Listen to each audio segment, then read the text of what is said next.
Why do balloons stretch when they inflate instead of pop? What makes an aluminium wheel strong enough to support a car that's 60 times its own weight? How does a paper aeroplane turn into a paper envelope? And what makes a whistle whistle? Find out next on How Stuff's Made.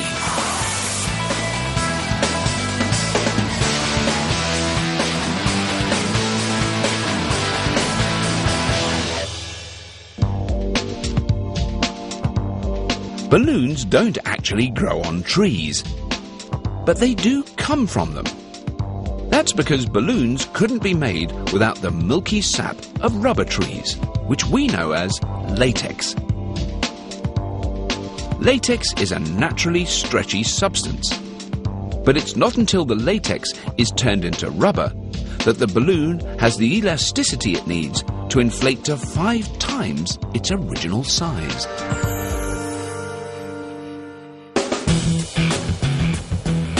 Balloons start out in liquid form, with the milky white latex from the rubber tree.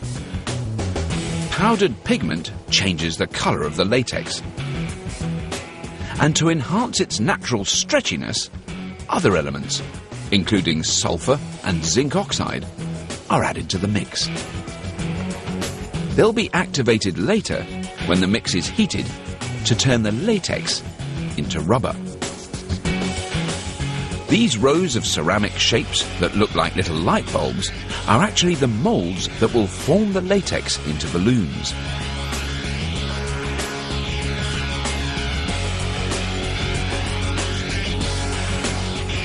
The moulds are washed in a tank of citric acid to burn off any impurities. Even the tiniest speck of dust on one of them could cause a flaw or weakness in the balloon. In order to make the latex stick to the moulds just enough, but not too much, they are coated in calcium nitrate. The calcium nitrate is a coagulant that helps the latex stick to the forms. An oven dries off the water, leaving only a film of calcium nitrate on the moulds.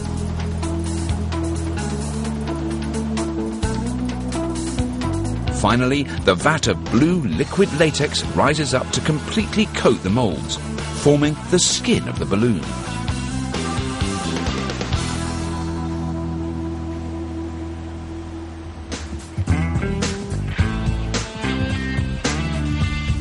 An oven heats the balloons for 5 minutes to firm up the skins even more.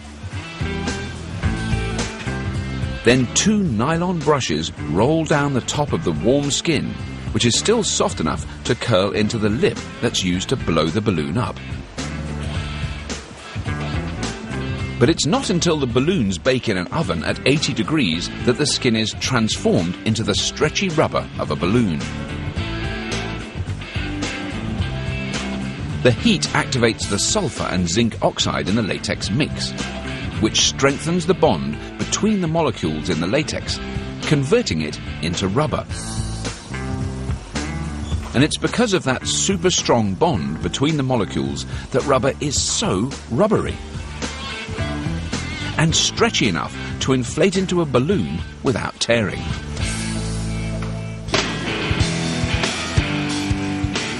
Once the rubber is set, a squirt of water between the ceramic moulds and the balloon loosens the skins. So a set of pads that are covered in carpet can strip the balloons off the moulds 1 row at a time. A few balloons in every batch go through a series of spot tests to check for weak spots, lumps and tears.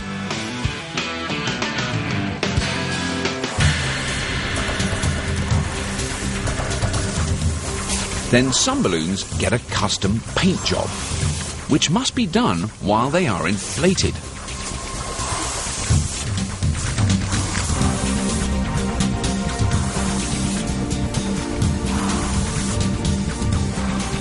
Suction cups rotate the balloons as they pass through a series of silk screens until all sides are printed.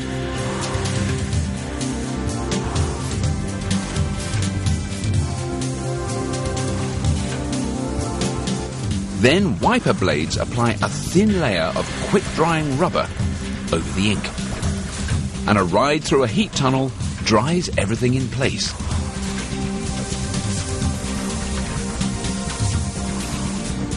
The balloons deflate and sprayers coat the finished items in a solution of water and silica, which gives them a glossy finish and prevents them from sticking together in the bag.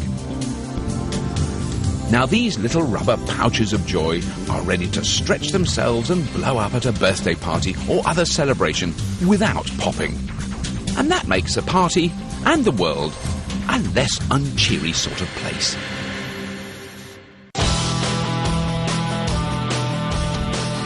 The rubber may be what hits the road, but it's the wheels that are doing most of the work. While the tyres fit around the wheels to cushion the ride, it's actually the wheels that bolt to the axle of the car and turn to make the car go. Each wheel has to be light enough for the car to perform well and get good fuel efficiency, but also strong enough to support the weight of the car, which can be 1,800 kilos or more. The safety of the whole car and everyone in it is riding on it, so the wheel cannot fail.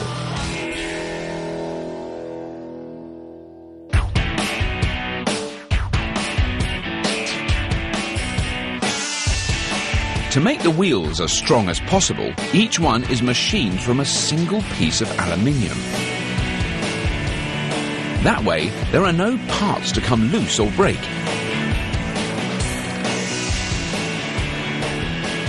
It takes a carbide blade to cut the raw aluminium stock into 14-kilo billets. Each billet makes one wheel, with 20 billets cut from each bar. The billets travel through an oven for 2 hours until they're heated to almost 500 degrees Celsius. This softens the aluminium for forging without melting it. A rotary forge machine takes this softened billet and presses it into a thin disc using 3,600 tons of pressure.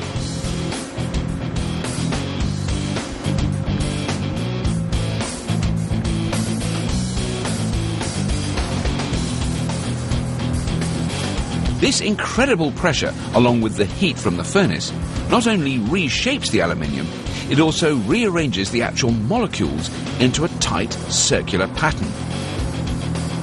This new molecular arrangement gives the wheel its strength and durability. When the disc is cooled to room temperature, it travels to the cold forming machine. The disc sits on a mandrel. Then giant rollers drop down and, like in some sort of monstrous pottery, the rollers mould and stretch the aluminium into a wheel. A coolant cuts down on the friction but blocks the process from view. We asked them to run the machine without coolant for a minute to see how it shapes and stretches the metal.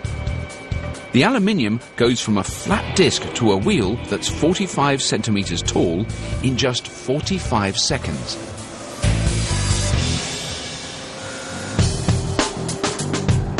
A rack hoists the wheels up into a furnace that heats them to 530 degrees. Once again, the aluminium is not melted. It's only heated or tempered to even out and further strengthen its molecular structure. A tank of cold water rolls into place under the furnace to immediately cool the wheels as they emerge. This literally freezes the new denser molecular structure in place, locking in the strength. A computer-controlled blade carves out the rims and other contours of the wheel. A smaller mill creates a spoke-like design, which is part style and part function. In addition to making the wheels look snazzy, the openings help air circulate and cool the brakes. The mill cuts away more material to create holes for the lug nuts that hold the wheel to the axle. The finished wheel is carefully inspected to make sure it's perfectly round. A dial takes measurements at various angles. If it's not perfect, the tyre could wear out faster in certain spots, creating a safety hazard.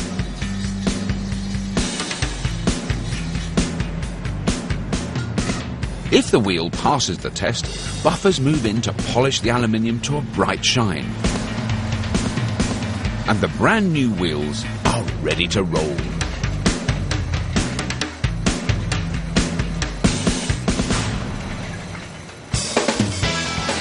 Next, find out what really happens inside a whistle. And discover the secret to folding 800 envelopes every minute.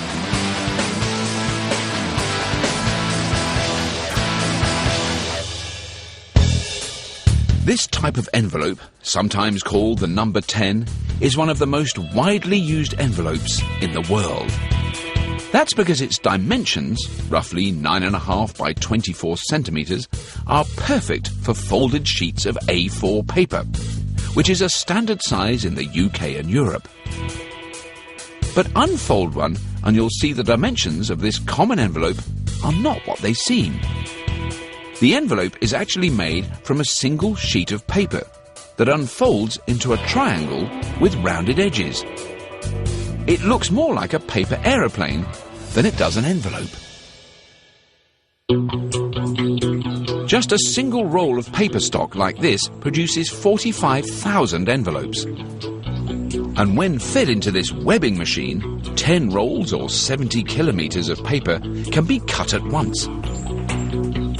The webbing machine gathers the paper from all 10 spools and feeds it as a single stack into the die cutter.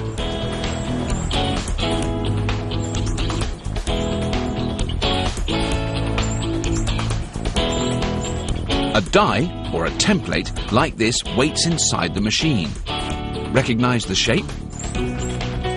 Hydraulic pressure forces the paper through the sharp edges of the die, cutting through all 10 sheets at once for maximum efficiency. The sheer force of the die presses out 20 envelope blanks at a time, and up to 3 million a day. As the freshly cut envelope blanks emerge from the die cutter, a robotic arm grabs them and stacks them on pallets. Each stack contains exactly 3,000 envelopes and weighs 20 kilos.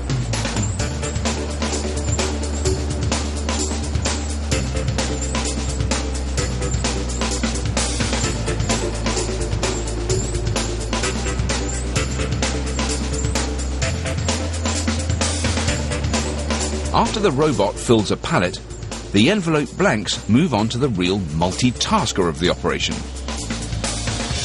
the rotary adjustable machine. This amazing machine can process, fold and glue 36,000 of these envelopes every hour. The envelope blanks feed into the centre of the machine, where a die cuts out the address window and then adds clear film to cover it.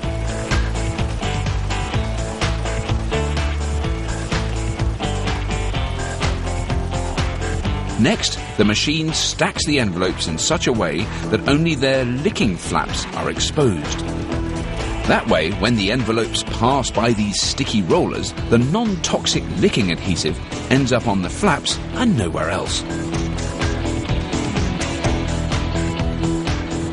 The envelopes then dip down to a conveyor belt inside the machine and pass through a dryer. A fraction of a second later, the envelopes emerge on the other side of the machine for folding. The machine forces the envelope blanks through 2 silver guardrails to fold in the sides. We've slowed it down so you can see the folding action.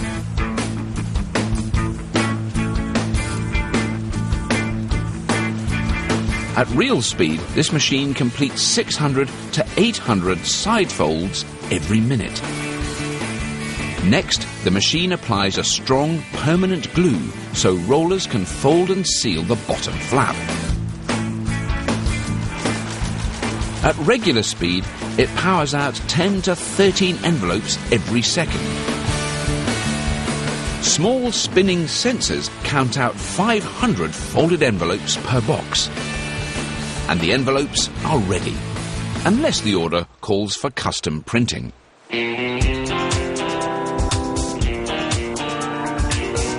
In that case, a 4-colour offset printer adds the return address and business logo. As the 4 colours are layered on, the logo emerges. The ink is made from vegetable oil, so it's completely biodegradable.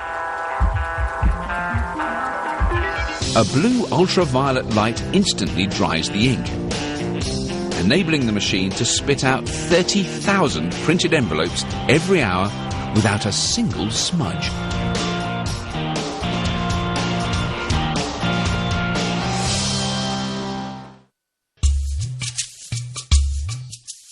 Ever wondered what makes a whistle whistle?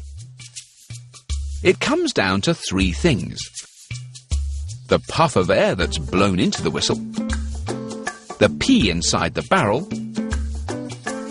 and the slot on top of the mouthpiece. The air travels up the mouthpiece until the sharp edge of the slot slices it in two. The top of the air current peels away from the slot, generating sound waves above the whistle, while the bottom part flows into the barrel, where it swirls around the curved walls, taking the pea with it. It is then released back out of the slot to amplify the sound waves above. The tumbling pea disrupts the airflow, giving the whistle its distinctive warble. But surprisingly, the pea doesn't go in until the entire whistle is assembled.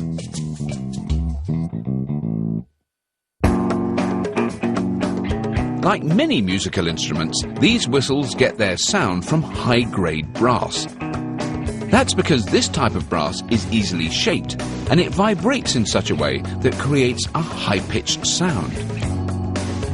A brass coil feeds into a 35-ton press that punches out forms that look like a square with mouse ears. This becomes the top part of the whistle. The tops stack into another press that folds down the ears to make the sides of the whistle barrel.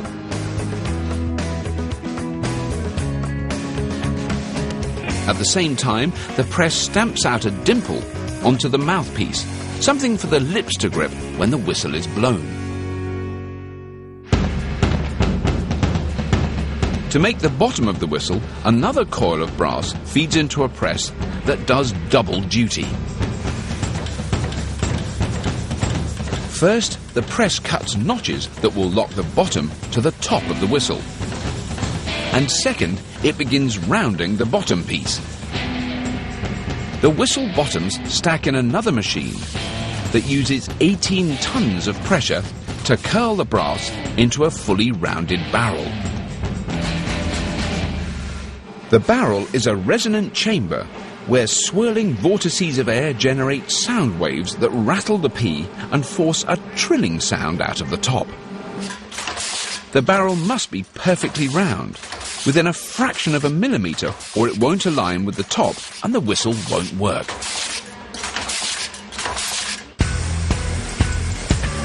The top and bottom pieces snap together, and the space between the barrel and the top of the mouthpiece forms the slot that slits the air current to create the whistle sound.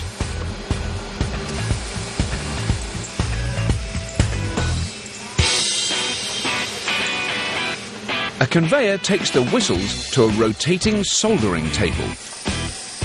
A robot places a tip that will attach to a keychain in a soldering pocket. A dab of solder squirts onto the tip. Then a robotic arm attaches a whistle. solder is injected inside the whistle to fill the seams. But it takes a hot flame that shoots through the whistle to melt the solder. A blast of cold air instantly solidifies it.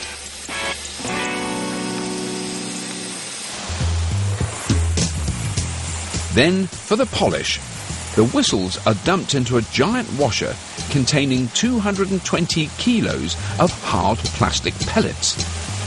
As the machine vibrates, the pellets act like sandpaper and use soapy water to scrub off excess solder while smoothing and buffing the edges. In 10 hours, this tumbler can clean and shine 4,000 whistles. And it's not until the whistles are fully polished that the peas go inside. The peas, which are made of synthetic cork, are loaded into a machine that forces them through the vent and into the whistle. We have removed the side of the whistle to reveal how the pea is squeezed so it will fit through the vent.